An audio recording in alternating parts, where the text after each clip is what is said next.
The courtroom stands empty now, marble benches catching the late afternoon light as dust motes dance in the silence. No judges, no advocates, no crowds seeking justice, just the weight of decisions that echo in stone halls long after the voices fade. This is where we begin today, in the space between judgment and acceptance, where the Stoics learned their most profound lesson about mortality itself. Zeno of Citium walked through Athens 23 centuries ago, teaching something revolutionary about death. Not that we should fear it, not that we should obsess over it, but that we should remember it, cleanly, without theatre, without the darkness that turns wisdom into despair. He called this the Citadel of the mind, protected judgment paired with an open heart, strong enough to face reality, yet tender enough to embrace life fully. The first principle he taught was this: death gives weight to choice. When Marcus Aurelius wrote his Meditations, he returned again and again to a simple truth, that our days are numbered, and this numbering is not a curse, but a gift. Every morning in his tent, commanding legions across the frontier, he would remind himself that this day might be his last. Not to torment himself, but to strip away the trivial and focus on what demanded his complete attention. Modern neuroscience confirms what the Stoics intuited. When we genuinely accept mortality, our brains shift priorities automatically. The noise fades. The arguments that seemed so crucial yesterday reveal themselves as distractions. The relationships we've been postponing suddenly demand our immediate care. This is death remembered without theatre, not as melodrama, but as clarity. The second principle cuts deeper. Mortality reveals what we actually control. Seneca spent his final years writing letters to his friend Lucilius, each one wrestling with this fundamental question. More in imagination than in reality, he wrote, but he was not dismissing death's weight. He was distinguishing between death itself, which belongs to fate, and our response to death, which belongs entirely to us. In 65 AD, when Nero ordered Seneca's execution, the philosopher faced his ending with the same intellectual rigor he had applied to life. He had spent decades preparing, not for the event itself, that was beyond his control, but for the quality of attention he would bring to that final moment. The Citadel held. His judgment remained protected, his heart open to the experience without being crushed by it.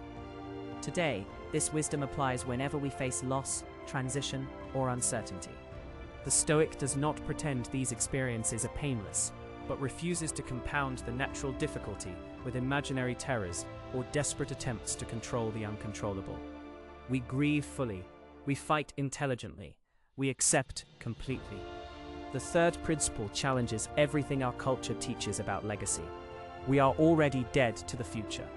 Epictetus, who had been a slave before becoming philosophy's most penetrating teacher, understood this with brutal clarity.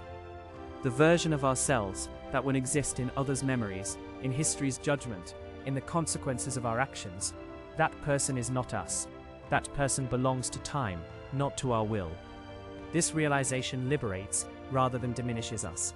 If we are already dead to the future, then every moment of actual living becomes infinitely precious. The conversation happening now, the decision facing us today, the love we can offer in this instant. These cannot be postponed or perfected or controlled. They can only be experienced with complete presence.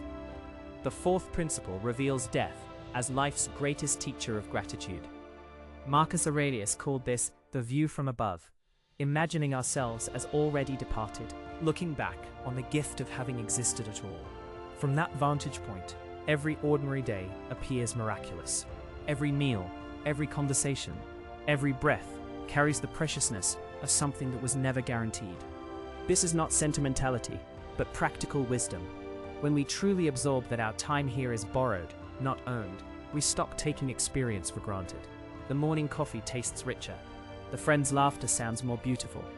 The difficult task becomes an opportunity rather than a burden, because we understand viscerally that the ability to struggle is itself a privilege that will not last forever. The fifth and final principle brings us back to Zeno's Citadel. Death awareness creates, not destroys, our capacity for hope. The Stoic who remembers mortality does not become fatalistic, but more fully alive to possibility within limitation. Knowing that time is finite, makes each choice more significant, not less. Understanding that nothing lasts forever makes love more urgent, not more cautious. In our current era, as humanity faces unprecedented challenges requiring both courage and collaboration, this ancient wisdom proves more relevant than ever. The leaders, innovators, and ordinary citizens who are building our collective resilience understand intuitively what Zeno taught explicitly, that accepting mortality empowers rather than defeats us. They plan for decades while holding each day lightly. They work for outcomes they may never see while finding fulfillment in the work itself. The empty courtroom where we began this journey represents more than abandoned justice. It symbolizes the space where judgment meets acceptance, where strength embraces vulnerability, where the citadel of wisdom opens its gates, not in surrender, but in confidence. Death will come to each of us, as it came to Zeno, to Marcus Aurelius, to Seneca, to Epictetus. Certainty is not philosophy's problem to solve, but its foundation to build upon. When we remember death without becoming dark, we discover something unexpected, that mortality is not life's opposite, but its most essential ingredient. Like the dust dancing in courthouse light, beautiful precisely because it will settle, meaningful precisely because it moves, we find our truest selves not by denying our limitations, but by embracing them completely. The citadel holds not because it is impregnable, but because it knows that even citadels fall, and that this knowledge, fully accepted, becomes the source of all genuine fearlessness. If this moved you, comment "The Citadel holds" below. It is our sign that you carry the philosophy with you.